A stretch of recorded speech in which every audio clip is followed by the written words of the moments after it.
Alors, c'est toujours moi. Voilà, aujourd'hui j'aimerais parler de l'image qu'on a des femmes en général et surtout de l'image qu'on renvoie à nos enfants surtout.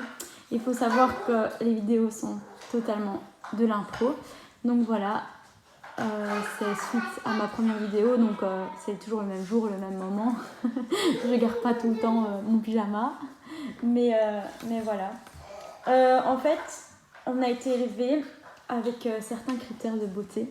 Il faut savoir que, bon, à l'âge de nos grands-parents, nos parents n'ont pas été éduqués avec énormément de psychologie, d'affection, machin. Donc, je pense qu'ils ont essayé un peu de nous élever comme eux pensaient juste et un peu comme ils pouvaient, et avec les valeurs qu'ils estimaient bon. Je pense aussi que chaque parent, bon bien sûr ça dépend les cas, mais je parle en général de nos parents, ils ont essayé de faire du mieux qu'ils pouvaient. Je pense aussi qu'on a un bon parent à partir, qu'on essaye de faire du mieux qu'on peut, parce que je pense que les enfants et l'éducation, il n'y a pas de mode d'emploi, donc du coup, à partir du moment où on essaye vraiment d'inculquer de bonnes valeurs à nos enfants, voilà, moi je pense que c'est ça la bonne éducation, entre parenthèses. Voilà, donc on a été élevés un peu avec ma sœur et ma famille du côté de ma maman en général, avec cette image de la femme parfaite, donc de la beauté, d'être grande, d'être surtout mince, voilà, d'être au top, en sachant en fin de compte que nous on était des petites boulettes. Enfin, je parle pour moi et ma sœur surtout, on était des petites boulettes, donc du coup qu'on n'a jamais on n'est jamais rentré dans ces critères. J'ai jamais été une personne jalouse, mais j'ai toujours voulu être comme les filles à la TV. Du coup, je me considérais pas comme comme une belle personne, parce que justement j'étais pas mince, j'étais pas grande. Mais en fin de compte, je me suis rendu compte au fil des années que la beauté, enfin, je sais pas si vous avez déjà eu ça, mais c'est bête, mais une copine que vous allez voir comme ça, une personne que vous allez voir comme ça en rue, que vous allez vous dire c'est pas une belle personne, et puis enfin elle est pas belle, voilà. Et puis au fur et à mesure que vous la connaissez, elle dégage tellement un truc qu'en fait vous la trouvez magnifique. Ah ben moi ça m'est déjà souvent arrivé. Et en fait simplement c'est la confiance en soi. Et justement, je pense que la clé de tout pour moi, c'est vraiment la clé du bonheur, la clé de la réussite, la clé de tout, c'est la confiance en soi. Et c'est ça qu'on devrait inculquer à nos filles, à nos enfants. Et justement, moi, c'est ça que j'ai manqué. Je me souviens une fois, j'étais en pleurs parce que je disais que j'arrivais pas à trouver, j'avais quoi, 16 ans peut-être, en pleine crise un peu ado et tout, et j'arrivais pas à trouver de copains ni rien, j'étais vraiment mal dans ma peau. Je disais à ma mère, ouais maman ça va pas, j'étais en pleurs, et elle me disait mais tu sais Sylvia, bien sûr je lui en veux pas encore, hein. Tu sais Sylvia, c'est normal, les garçons ils aiment bien les filles minces et tout.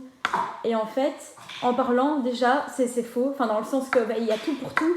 Tu vas te prendre 10 personnes qui vont te juger, il y en a 5 qui vont dire que t'es belle, d'autres qui vont te dire t'es pas belle, enfin il y en a pour tous les goûts.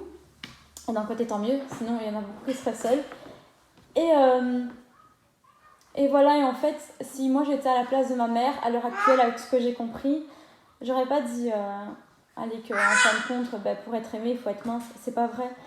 Pour être aimé, en fait, il faut avoir confiance en soi. Et pour être aimé, il faut s'aimer déjà. Et c'est vraiment ce que j'aimerais inculquer à ma fille, que c'est pas... tu peux être mince, grande, blonde, brune, etc. La clé de tout, la clé de la réussite, c'est vraiment avoir confiance en soi, c'est s'aimer avant tout. Et c'est ce que moi je voulais vous partager aujourd'hui, qu'il faut arrêter de vouloir ressembler à toutes ces stars et tout qui sont même refaites, pas refaites, hein, parce qu'en fin de compte on est chacun comme on est, et même toutes ces filles qui sont refaites, c'est la preuve qu'ils ont des complexes aussi, parce qu'au final même si quelqu'un va nous considérer parfaite, on va toujours avoir des complexes. Et voilà. Et en fin de compte, le principal c'est de s'aimer soi-même, malgré que moi je suis petite, je suis boulette, Je me suis déjà fait opérer, mais allez, avant, donc maintenant un peu moins quand même, moins par rapport à avant, mais je louche. Ouais, ça aussi, hein, ça a été un sacré parcours. On s'est foutu blindé de moi aussi, mais bon, voilà, c'est les enfants, ils sont comme ça a un peu de méchant, mais c'est innocent, encore une fois. Et encore une fois, on verra aussi hein, que l'harcèlement, c'est aussi des personnes qui sont mal dans sa peau, qui prennent quelqu'un pour... qui prennent quelqu'un pour... qui montrent, enfin, qui transmettent un peu leur frustration sur quelqu'un. Et c'est un peu... Voilà, il y a tellement de choses à dire, tellement de choses à expliquer, et tellement de choses aussi que j'ai compris. Et voilà, donc par pitié, vraiment, ne comparez pas vos enfants, parce que ça aussi, on a blindé souffert. Ne comparez pas vos enfants à vos cousines, à vos sœurs, vos chics, vos tchaks. Vraiment, on est chacun, on est des personnes à part entière, on est chacun, non, parce que c'est les garçons aussi, on est beau, on est belle, et la clé de la beauté, en fait, c'est vraiment la confiance en soi, parce qu'on dégage quelque chose quand on a confiance en soi, et que même à première vue, si voilà, on va trouver la personne terrible, elle va dégager tellement quelque chose de beau.